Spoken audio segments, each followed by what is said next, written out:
Welcome to What Are You Sporting About podcast, a podcast about business, employment, sports, and entertainment to help educate, support, and guide you to your next level.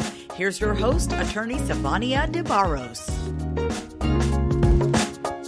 Hi, everybody. This is Savania de Barros, protector of athletes, back again with another episode of What Are You Sporting About? I am also the founder and principal attorney at the S.L. de Barros Law Firm, where we represent 6- and 7-figure business owners and athletes in business. Today, I have an amazing guest, Tadeo Arnold, who I have been after for quite a while, and he's finally made it to the floor. So that is something to be thankful about. So really quick about Tadeo, he is tri-Lingual, also an ex-professional Brazilian soccer player, ranked top number 3 in workout programs for, I think it's Cuerpaso, but you can talk to us more about that. Mm-hmm. He's also been on so many different talk shows, but he's been featured in US Today, the Today Show with Jillian Michaels, he's the number 6 coach, right? For a high school boys basketball team. Mm-hmm. Yeah. So tell us a little bit more about your background and all the things that you are doing and what you're currently working on. Well, thanks for that intro, and very excited to be here. It's been a crazy year because as the coach, I took a team from 12,974. There was Latinos, Europeans, guys from Inglewood. They were 12,974. I've never shot a layup. I don't know basketball. But the CEO of a big entertainment company heard about me from TV shows, and they said, maybe this dude's philosophy could work with b-ball. So I took them from 12,974 to number 6 in the country, which means there's way less than 1% odds, right? So I beat I should have played the lotto, right? I don't gamble. But that being said, it took up so much time, right? I played against almost every single NBA player's kids in the nation. The only person who beat me, and I'm still a little grumpy, is LeBron. But that's, they got billions. So anyways, so that's why I'm sorry. So when the shutdown happened, I had to pivot. So I created an online program called D1 Pro Training, because the goal, if you're a high school athlete, is to play collegiately Division I and then go on to go pro. The things that I've done. So I said, let's get an online platform to share with the world for those who can't pay $150 to $500 an hour, right? Which is most people. That being said, that's why I was so busy and I was missing you, is because I had to secretly rent studio space. I had to get an editor who, not everybody's comfortably being one-on-one nowadays. So, all of that chaos in a good way. And now I'm here with you. I have my D1 Pro Training, my online platform. So now I'm a techie. Like I'm going to be in TechCrunch, just like I'm number 6 in the USA for sports. I want to be in TechCrunch as like a top minority entrepreneur, showing that we can do technology too. And I absolutely love that, because that was one of the initial reasons why we even connected, was based around student athletes and helping them to thrive, not just in one aspect, but everything. And one thing I love about you though, Tadeo, because I had the fortune to join you with your workout team, during the whole pandemic. It was so cool. And you became like this freaking preacher. I was like, Tadeo is always preaching all of these calls, but it's so amazing. So I just want to even just thank you for that and being a part of that process, because it was super inspiring. So tell us how these athletes can sign up for this D1 Pro Training on the app. Yes. So what we did is we made it a web-based situation. So all them or their mother or father have to do is go to the URL on their cell phone. It works just as well as optimized as on the computer, and go d1protraining.com. When they go there, for only $50 a month, that's way less than a pair of LeBrons, right? Shoes are $200. They're going to unlock access to our program, which includes the workouts, the nutrition, as well as the mental component, because it's a trifecta, right? You need the right attitude, you need the right nutrition, and you need the right workouts. So we give them the inclusive package. And so every day they're with us virtually, and also by being a member of the team, as you were, and we spent many days working out, in your garage and in LA on our patio. So they're going to have access to the top training, because what collegiate athletes and pro athletes do best is they're in great form. So high school athletes, a lot of times they show up and they're not good enough physically. So they have the skills, but that doesn't matter at a college, collegiate, or pro level. They're just going to push you over. So we're going to strengthen you, get you quicker, more agile in this time together, which gives them a better chance of being a state champion, which we did in California, the biggest state, or playing collegiately and getting recruited to D1, which a lot of our players did. I want to say this. So one thing that I haven't made $1 million yet. I'll be honest with you. I should have, but my contract didn't read that way, right? But what I did, and I'll challenge any human on this, is I've gotten $5 million worth of scholarships from athletes. It's 100% proof. And it's literally go on Instagram, go on Google. I got kids because a college scholarship now is worth about $300,000. Isn't that crazy?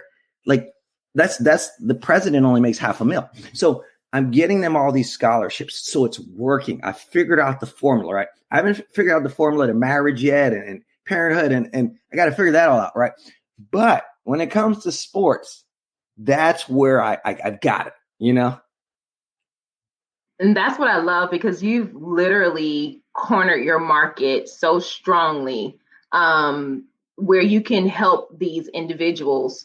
And what I love about what you said was, first off, I'm definitely trying to help you get into school, right? Mm-hmm. So, but it starts with something different. It starts with having the right attitude. And then if you want to be a successful athlete, it also is depending on how you nourish your body. Yes. But one thing that I got a chance to experience on your video calls was how technique heavy the workouts were. And it put me back in the space of high school track and field that I loved. Okay. Because everything is so technique driven. And a lot of people, I think, miss their opportunity because the technique lacks. They have the talent, but the technique is just not there. And so there's so much room that you're missing to be technically the best. Yes. Yeah, but I'm sure that these athletes will get a lot of goodness out of this program that you have created. And the fact that you've already have gotten $5 million for student athletes for scholarships. Exactly. And that's what it's about. What I realized, right? And I don't know if you know this. So I'm going to start, I talk to my high school athletes. I'm going to start a little YouTube thing where one day I'm going to rant for a minute on 50 topics, right? You hear the drug cartels, right? You hear of nauticals and all that. And I live that and I know all that. But one thing that's so corrupt is high school, collegiate, and pro sports. But nobody knows that it starts at the high school level. I'll give you a story and I won't say names. I know an athlete, right? Afro-Latino, came to the USA. We played against the number 2 NBA draft, okay? Who's going to the NBA next year. He was a superstar, top energy, almost a 4.0. I have his transcript on my phone. Almost a 4.0, bilingual, best attitude, and pretty tall, like 6'9", right? So which is a good height. You know where he went to college? He didn't, because the other coaches wanted to package him with somebody else. And when the schools only wanted him because he's tall and good grades, not the other kid, he kind of get lost by the wayside. So therein lies. And then another coach sent him to a school because he was getting a couple thousand if he went to some community nonsense. So sports at a high school level, there's so many kickbacks, there's self-interest involved. And it's really sad. You would never think we're dealing with children, right?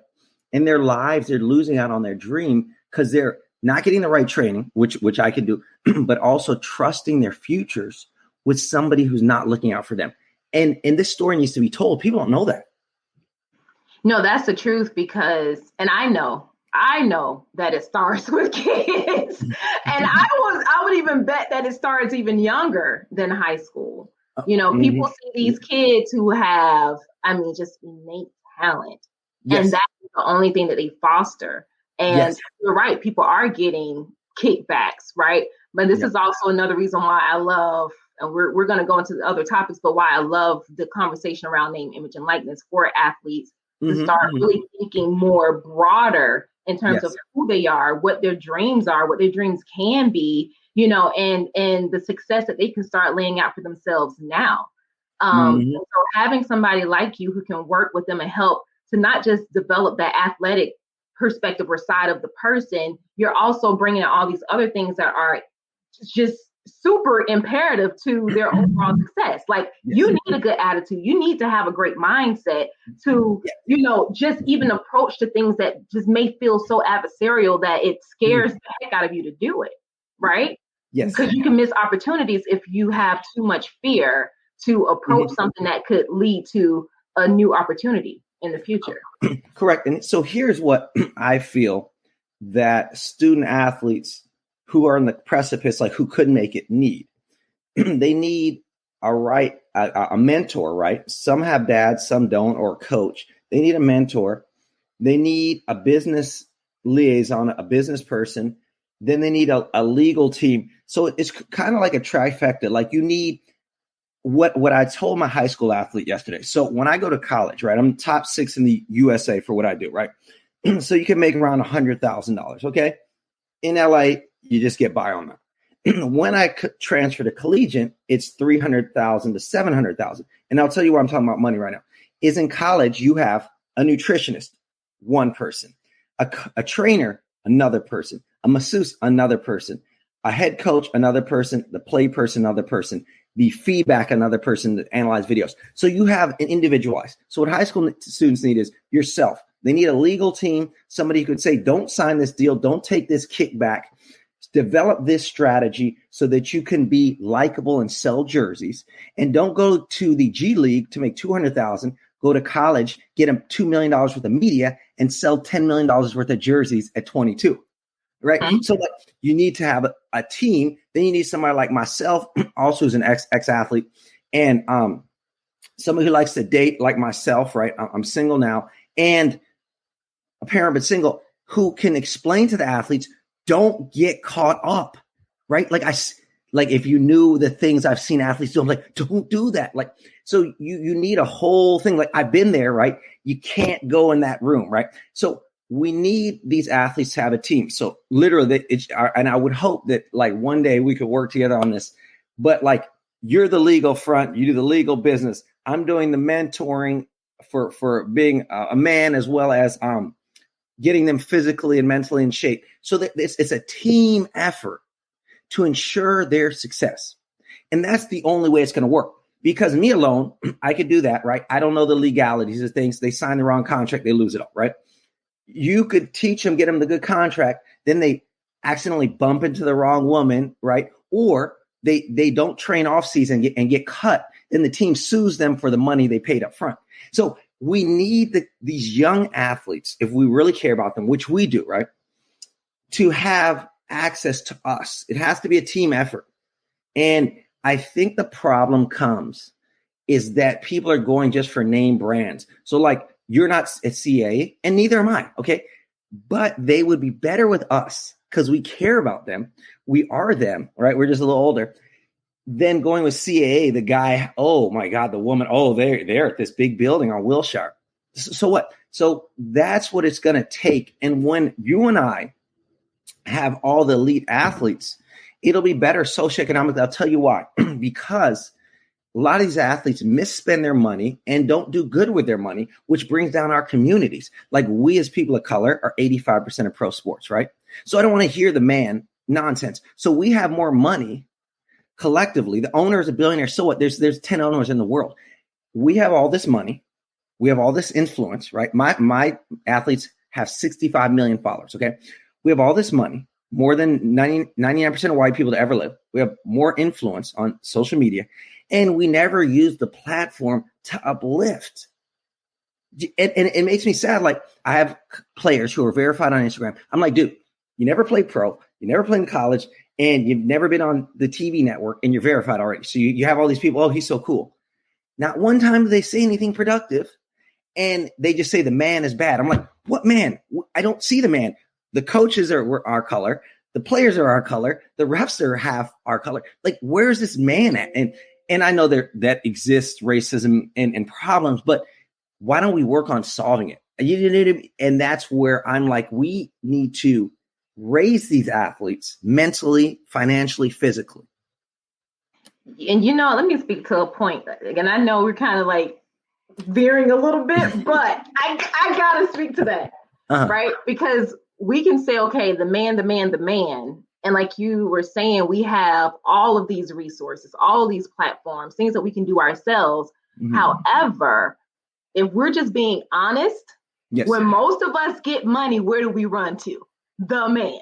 Yeah. We don't even trust ourselves enough to say, you know what? Homegirl or homeboy next door is going to look out for me because they understand me. They understand what I need. You know, no, you go and run to the man and then you complain about the man.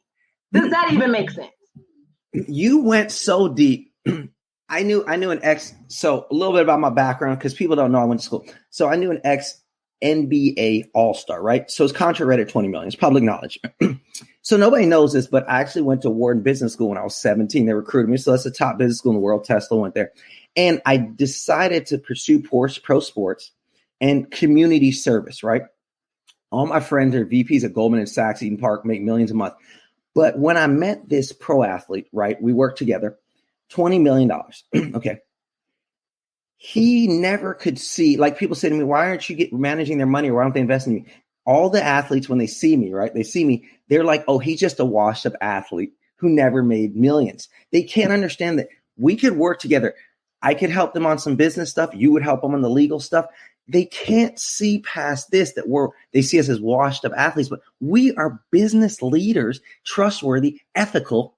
You can Google us, like we have no complaints, no lawsuits, and they run to the man. Oh, so-and-so. And I'm like, and it's really, it's disparaging, but it's not, because all it takes is one or two athletes and then people are flocking to us, you know? And that's why it's important to have like a well-rounded, trustworthy, credible, reputable team, because somebody else can help you make $1 million today. Yes. But if you don't know how to keep $1 million, what was it all for? Correct. Right. And so I think sometimes, like, especially, and also for athletes, I'm a former athlete, you know, we work for some like that instant gratification. We work to see results immediately. And sometimes that doesn't go over well in business. So you have to set the foundation.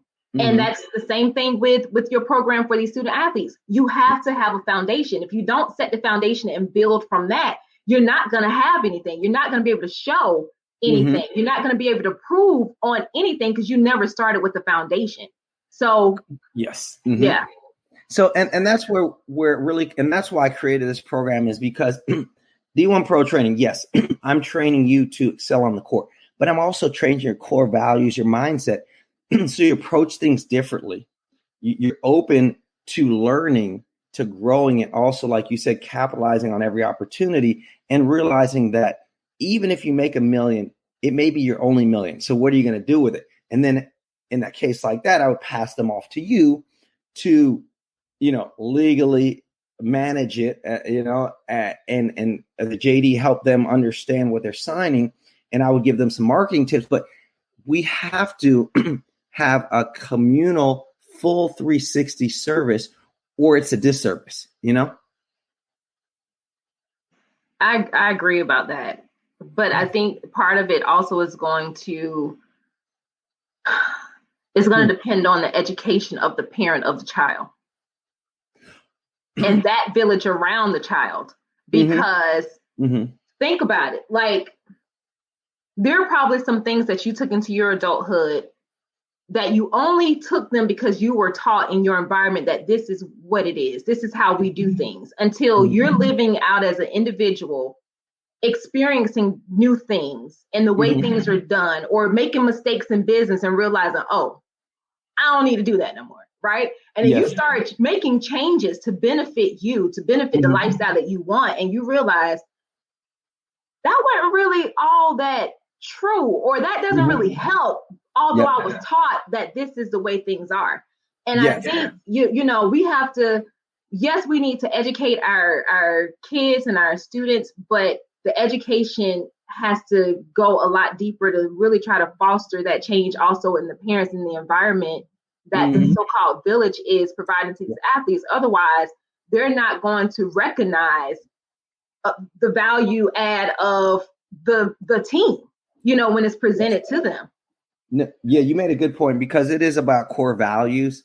And if the parents aren't on board, the student can be with you, and at the last second they veer here and it's all undone. Have seen many cases that's unfortunate. So it's something that really needs to be addressed, and it's not, because we have to take more ownership of our community and also our errors, and realize sometimes our parents can be wrong. Sometimes they're right. Respect them, but we have to have a barometer, like an ethics. I hope one day we have an ethics credit score, in the streets or amongst business, like who is this individual? Like, are they really trustworthy? What have they done? What's their for the community, not just for the big dollar?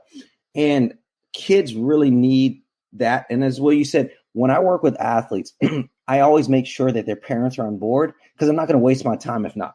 Like, it's my way or the highway. They're going to eat what I say, sleep when I say, train when I say. If not, peace. Because if the parent goes against me, I'm not fighting them.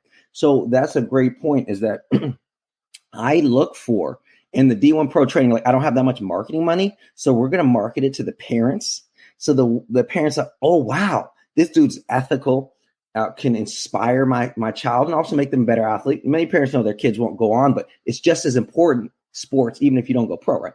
So I'm marketing to parents. See, you and I are on the same page, because a good parent will want their kid around good people and make sure that they're following the edict and the rules. So that's where, when my marketing dollars are, okay, I only have a couple hundred a month, I'm going to go to the parents. You know what I mean? And they get it. Some, and the ones who don't get it, I can't sell myself to it. This is what I'm offering: ethics, results, good vibes. If you want kickbacks, I'm not going to pay you. Do you know what I mean? Like, a lot of parents want money. I'm not going to pay you. I'm serious. Parents want money. So you get to the crux of the problem. I appreciate you seeing that. Man, the mindset is so important. And I like the fact that you are dealing with the parents, because God, if you already have to fight a kid that's going through so many changes, and then you got to fight with the parents too, it's like, no, it's not even worth it. No, not worth the trouble. It's so not. Let me ask you this though, because when the Obamas were in office, First Lady Michelle Obama did this huge push for like healthy eating for kids. And I also think now she has, if I'm not mistaken, I think there's this show on Netflix where she's a part of. Yeah.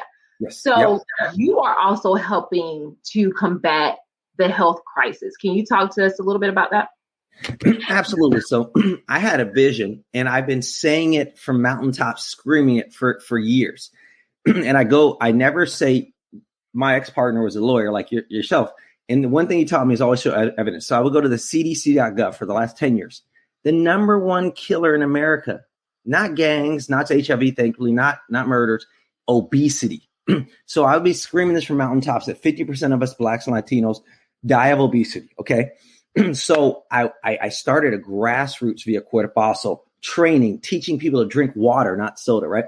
And I drink soda too, but the balance, teaching people how to work out, even outdoors. In New York City, we used to work out on the streets, using the stoplights to do pull-ups and stuff. But so I've been fighting this for literally a decade to bring to light the value of nutrition and fitness, especially for us people of color who are predisposed to hypertension.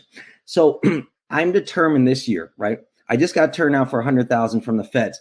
I'm determined this year to raise $1.5 million for Cuerpaso to end the obesity epidemic in the African American Latin community with my online platform, because I have an adult version and a kids version already done, tried and true, have saved thousands of lives. And when I pitch to investors, this is what I say: the investment in me, I'm going to get you a nice ROI. We're going to make money. I already make money. Like, I'm not in the red. There's very few people who say that. I owe nobody one penny. But we're going to take this investment of yours. We're making millions of dollars. But here's my mantra: let's save a couple million lives and make a couple $1 million. And I've proven it on a micro level. I've made thousands and I've saved thousands of lives. All I need is to scale it out with technology, with an investor, so we can market it, so we can get better servers, more videos, let people know about it. But that's my goal. And, people used to laugh at me. They're like, you should have gone into finance. Like, why didn't you use your degree to go there? The reason that COVID, and I'm going to talk about this for a sec, the reason COVID-19 shut down the world, two reasons. A, the governor put sick people in old folks home. People don't have a defense system. They're going to die within 2 years at that state. And then the blacks and Latinos in New York were so obese. They had 2 underlying conditions. So the COVID killed them and everybody panicked. Now, had my program been initiated, they would not have had the obesity, and 90% plus of them would have survived. So like there's irrefutable. Like anybody from Harvard, there's nobody in the world who can argue these are facts. So I'm determined to raise the money, save millions of lives, make millions of dollars, and show that you can make money ethically. Had I gone to Wall Street, I would be a millionaire. Yes. But would I have done unethical things? Absolutely. So I'm like, hey, I'm still young enough to get rich, like I still can get married, have a nice life in the future. So I'm glad I didn't rush it and stay true to my calling. And the kids' lives who I'm saved, like who have gotten off diabetes medication, because the doctors make more money giving medication. So this is something that I'm determined, like this year, I'm going to do it. I'm going to find a way. So that's what I'm doing for our community. Because without health, I tell government employees, these senators, I tweeted at AOC, I'm like, okay, so what's this point of $1,000 if I'm dying of obesity? Like, hire me, let me help these people out, and let's make the world better. And I'm glad that you said you wouldn't be living like that passion, because that's your purpose. You can go into a job, make $1 million, but will you truly be fulfilled? Probably not. Right. Yeah. So we look at all these people, and when I say instant gratification, we look at all these people who have been in positions of instant gratification. They've made $1 million. They probably made more than $1 million. Mm-hmm. And they're the most miserable people ever. Correct. They're not really making any change or no impact whatsoever. Mm-hmm. You are, to me, like a shining light for a lot of athletes who dream of going pro, but you can show them like, hey, going pro ain't everything. I'm still living in my purpose. I still have done something amazing. Like, you've created tech. Okay. I don't even know where to start for tech. You know what I'm saying? But you created tech. You created a company that people can look to and say, you know what? I trust this brand. I trust that when I sign up for this, if I do the work, I'm going to get the results, and that is also another layer that kids and young college athletes need to be able to see, is that there's more to you than just this box that says athlete. There's way more. Yeah. And that's why they need somebody like yourself, because what they don't understand, when I used to teach in high schools, I would say when I'd show the NCAA, like I said, I always go to the CDC or NCAA. I never say, don't trust my word. I Google it and show them on the projector. If you're a phenomenal 1% of 1% of people, right, get to play pro sports, and the goal is if you can play 2 or 3 years. So that's it. You work your whole life till you're 23. You get to play. If you're a miracle, would be you play 2 to 3 years, and that's it. And then game over. So they're like, what? I'm like, you are so successful. If you play even 1 year, you live 99% of people's dream. So they need someone like yourself. Okay, what do we transition into? Or if I made $1 million or $500,000, how do I make it last? Because if you play 2 years at any pro sport, I'm like, you're literally, because 1% of people go D1, and then 1% of those go pro. I mean, it's way less than lottery. So that's why I think it's really important that they have somebody like yourself to get a long-term vision. And I in the interim, just tell them, hey, look, no, it's not forever. Not being negative, but it can't be forever. That is just so true. But I want to ask you something, because with whether you are an athlete or not, if you are a business owner or you're someone who wants to create something as phenomenal as you have, Tadeo, there has to be a level of balance involved. So you work with, I would probably say maybe 3 types of people. So you work with celebrities, you work with high school students, because I think you are still a basketball coach, right? Or a soccer coach? Yes, a basketball, soccer, but more basketball at this point. Okay. And now you're working with the college market. How do you balance the needs and the services of all of these 3 different demographics? So you have to be incredibly organized. And that's why people down college nowadays, but they don't understand, you need systems and you need organizations and you have to play the game, right? So in school, I learned how to balance things, and I never had to cram or do an all-nighter. So it's the same with business. Like I compartmentalize, like these hours are for this, these are for this, these are for this, and that's for fun. So I break it up, I divvy it up that way. And it's so ingrained in me from college. Like I said, it's sad to me college is getting a bad rap. I think it's the best thing. Even if you learn just how to make a friend, that's a valuable lesson. So that organization is what allows me to totally divvy up my time. And one thing that I wanted to do when the shutdown happened, a lot of college coaches were thinking about bringing me in because they saw the success. Because LMU is $70,000 a year. The coaches came to see my players, recruited them. Pepperdine, $70,000 a year. So all these college coaches met me and saw what I was doing. They'd never seen such a transformation in mindset and physique. So I was trying to transfer to college so I could just do one thing. So the shutdown happened. I had to restructure. We went tech, which was a blessing.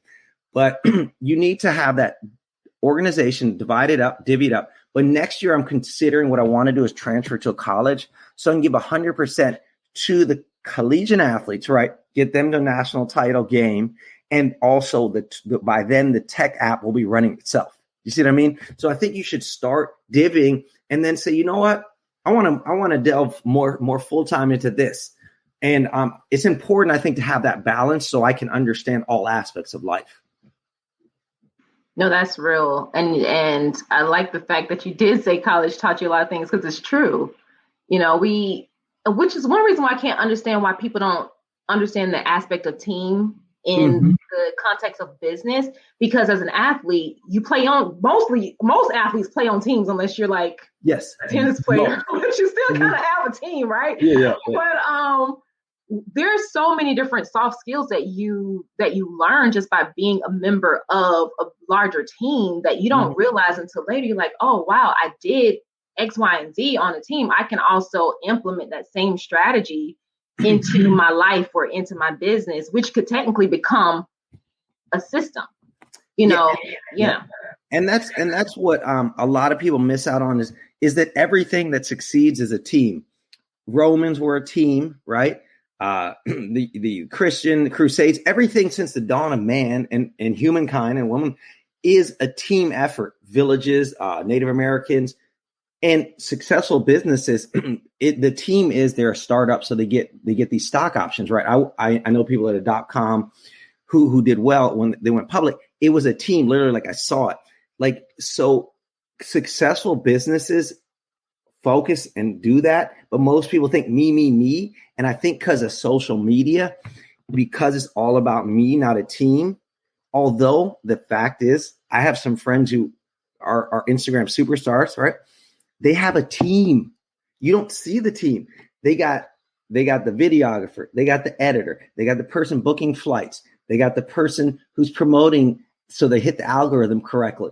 They got the person who's hitting up all the sponsors, person checking to make sure that $5,000 for a post came through. That's a whole team, but you only see my face in Instagram, so you don't see the team. Whereas we grew up, there was no Instagram, so it was you saw the team, like the 20 men and women. And so that's what we need to explain to people is behind this iron curtain, the Wizard of Oz. Every person on Instagram with a big following, I know some of the biggest, they have more people. The more successful you are, the more team you have. It's true.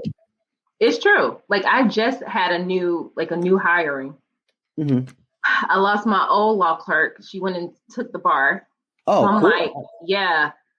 And I was like, oh my gosh, I need more hands. And so I had to do some more hiring. But it's true because only you as one person can do so much. And you may be able to wear all these hats or whatever, starting out in the business. But if you really want to scale and you really want to grow, you have to be able to delegate some of that stuff to somebody else so that you can focus on what I call substantive issues.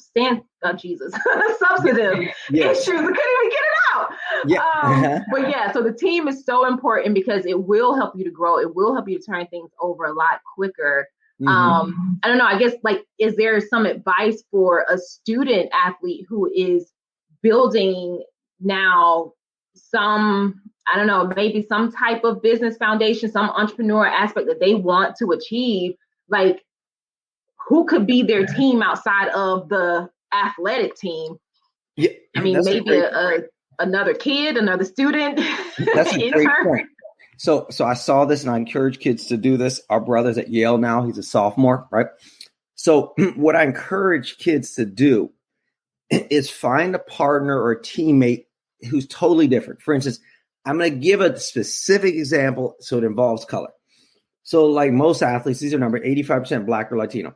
So the best videographers I know, I traveled for 2 years in top teams, right? Recently, a lot of the Asians are into the videographer. So partner with a videographer who can document what you're doing so that people can see you're building your brand equity. He's doing great. So maybe I had an athlete, an Asian guy who interned for me, went on to then tape University of Connecticut, a D1 soccer program. Now he's filming D1 college women's basketball. Do you see what I'm saying? Next thing you know, he shot an NBA superstar, all starting with me, with Cuerpaso. So if you're in high school or college, find, and it could be Hispanic, Black, white, find somebody who can capture what you're trying to sell, or whether it's your image or whatever it may be. So you can capture it, market it, and then it's a team vibe. They're winning because they can go in a job interview. Hey, look at this. Ooh, imagine if you had a budget. And then me as the athlete who's starting a business, I don't know, talking about whatever, I can show people, hey, look, if you give me a chance at ESPN, I could talk about this. A win-win. What I'm all about is create a win-win, equitable, ethical situation. And I've seen it work. You know, like I said, with Eric, the videographer who interned for me, he was literally with an NBA superstar. And I was like, what? You know what I mean? And it all started with me in my sister's studio, you know? So always somebody's looking for an opportunity, make it equitable, make it equal. They live their dream. You live your dream. Everybody's happy. And let's be real, we all looking for opportunities. Yeah. So stop trying to look for the best of the best of the best to do something, right? When you got, especially if you're in high school, there you have so many peers who are interested in other things that you can start creating a lot of those long-term lasting relationships now and see each other grow, support each other in their growth. And just make sure you don't get stuck there too. Because sometimes, you know, depending on the mindset of the individual, and you probably can talk about like some of your past experiences or things that you've seen as a child. For me, coming up in high school, I knew who was at a growth level, like mentally at a growth level, always was trying to do something. And I always knew those who I said, okay, this person probably is going to stay right here in this little town. And you go back home, you graduate, go to college, you go back home to visit, and some of these same people still sitting right there doing the same thing, going to the same club. And it's like, so you have to definitely make sure you connect yourself with someone with a growth mindset, someone who definitely wants to, you know, be on that grind and the up and up with you. Yeah, and sadly, I see what people do in friends choices and dating choices. I taught my cousin this. I raised my cousin. His mother died of diabetes and smoking young, right? And his father was deported, right? My uncle. So I raised him like my son. And I said, I was a kid, he was a kid, but I just was a legal kid, right? So I said, when you're studying life, a lot of people will choose things to destroy their mental, physical, and spiritual well-being. And it's the norm. It's easy. And he started seeing it, and the masses will do that. So what I tell kids is like, find inspirational people who are great at one thing. Like I remember I met somebody as a kid. She was going to Princeton and going to be a lawyer. She actually is a lawyer. And I was like, oh my, what? Like I never heard dreams that big. Find people like that. And then offered, well, I'm going to be a pro athlete. I'm going to play at the biggest stadium. I'm going to go on a TV. And she was like, what? So you have to seek out people who have gargantuan dreams. And it doesn't matter if you don't make it, you'll still push so much further ahead than most people. So we can't go down. And I see a lot of people dating down, friends down. And I hear this negative talk like, oh, I'll probably end up in debt or in jail. Well, you will if you say that. And so we just have to stop with the fear of success. Like if you fail 1 million times, you could still make it. Nobody's going to ask you when you're in your house if you're 20, 30, 40, or 50. They'll be like, oh, nice house, nice car, nice kids. Nobody's going to ask you your age. So that's what we have to do, is not be fair. Like, find people who are rising and have these wild, gargantuan dreams, because they could make it, and choose to hang out with them, not somebody just like smoking all day, like all day, like really. So, and you in Cali, so yeah, I know they're lighting up over there. Oh, all day. But man, Tadeo, you said fear of success. Yeah. And you know what it brought me to, right? I've said this before about people, like protecting your dreams by making sure that you're not sharing your dreams with the wrong person. Because our dreams may scare us, but it doesn't mean that we can't accomplish them because they were given directly to us. You know, so you can definitely accomplish it, but you're going to have to put the work for it to do it. But if you go to someone with a limited mindset, or someone who can't fathom that dream because the dream wasn't entrusted to them in the first place, they can get in your head and make you afraid of the success that will come with that dream. Correct. There's many dream destroyers out there. Like, when I took on the gig, there was one or two people like, because I was like, I'm gonna get us to top 10 in the country, and then I'm going to the collegiate level or going straight to the NBA. And people are laughing like, what are you talking about? They're like, you can't not dream big enough, right? And like one or two people were like, is it even possible? Like, so-and-so's 6'11", right? As soon as somebody says one negative thing, poop, out, delete, blocked. You have to immediately walk away. I never responded to people who said it. I didn't rub it in their face when I made it, but it have to be sacred. Every conversation, because we don't know. But the minute I hear somebody turn negative on me, I'm deleting them. I'm blocking them. I'm never going to argue.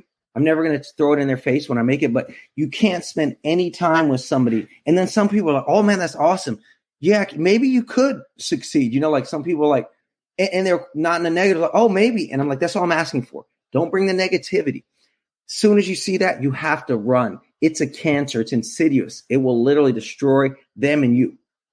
So got to clear yourself. Nobody in your phone book should say anything except, I hope you make it. I just tell people, send me good vibes. Like, don't even question how or why. Just believe in me. That's it.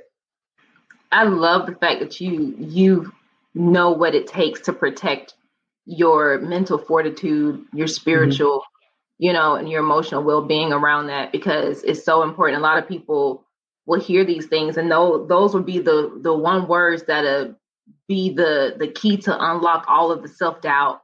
When you went into this thing feeling so confident and capable of achieving it, and knowing that it's going to take a long road to get there anyway, but the fact that you were confident enough in the work that it took, and then someone just says something negative, and you're allowing that to completely impact everything, all of the confidence.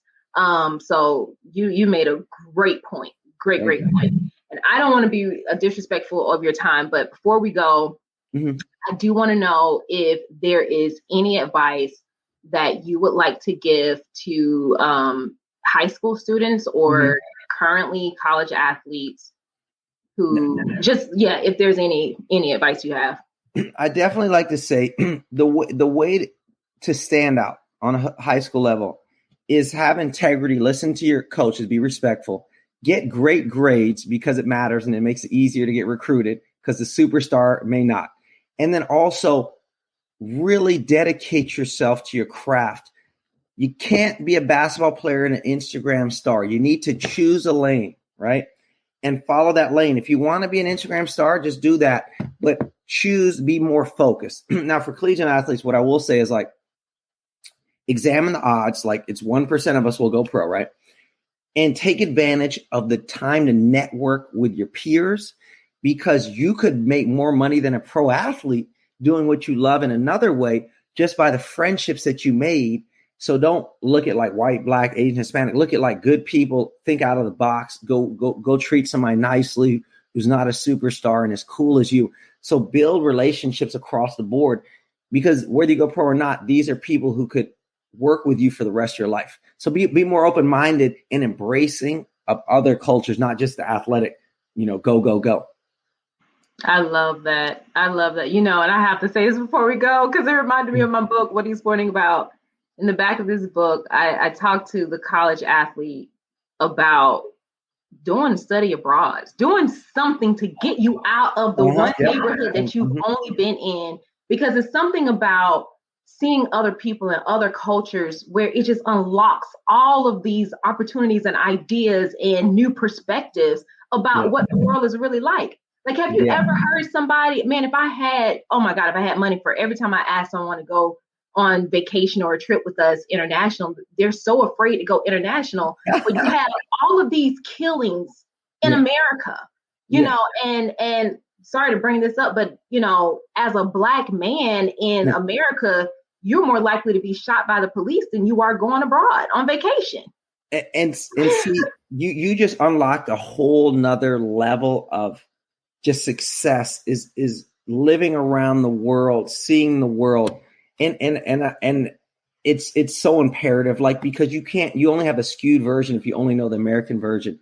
You need to know there's good and bad everywhere, but you have to experience it for yourself. So that's the best advice, honestly. I was fortunate enough to live in Europe, Asia, Latin America, USA. So I saw it all, and I see things so differently as a result. So keep encouraging kids. That's a really important. I had forgotten about that because it's just so normal because I lived most of my life overseas. So that is just incredible advice you just shared. Awesome. So look, Tadeo, where can people find you and follow you? Great. So you can follow me at Cuerpaso. That means amazing body in Spanish. So it's Cuerpaso. It's in my bio right there where my name is at. So at Cuerpaso. And the program is d1protraining.com. So that's just on any website or cell phone, d1protraining.com. And always here for advice, for help, for mentors. You know, mentorship goes both ways. So I'm always reachable. And for your training company, Cuerpaso is Cuerpaso.com, right? Yes, correct. Cuerpaso.com. Okay. Thank you. Mm-hmm. All right, guys. So this has been an amazing interview. I'm so excited. I finally got Tadeo, the infamous Tadeo, in the seat. Okay. So I appreciate this. Oh, you are definitely welcome. It's been my pleasure. Look, guys, so we've talked about a lot of things. Make sure you go and follow Tadeo on Instagram, Facebook, I think LinkedIn. Yes, I'm there too. Visit his website. Check that out. For the student athletes, high school, college, make sure you check out d1protraining.com. You are going to want to definitely be part of this new class of, or should I say, new class of athletes who have the ability to work directly with him. Because look, we've been talking about teams. This thing is going to blow up. So you may have to, hire other coaches. You may not get to in the future. So if you want to work with him now, sign up now. And guys, go and get my book, What Are You Sporting About? So that you can be educated and motivated to your very next level. Again, my name is Savannah DeBarros, protector of athletes. Until next time, we'll talk to you later. Ciao. Thanks so much. Appreciate it. Thanks for joining us this week on What Are You Sporting About podcast. Make sure to visit our website, prosportlawyer.com, where you can subscribe to the show in iTunes, Stitcher, or whatever your favorite platform is, so you'll never miss a show. And while you're at it, if you found value in the show, we'd appreciate a rating on iTunes or iHeartRadio. Or if you'd simply tell a friend about the show, that would help us out too. If you like the show, you might want to check out our book, What Are You Sporting About? Attorney Savannah DeBarros is available for private consulting at sldebarros.com. And remember, we're here to educate, support, and guide you in your journey to success, because we're all sporting about something.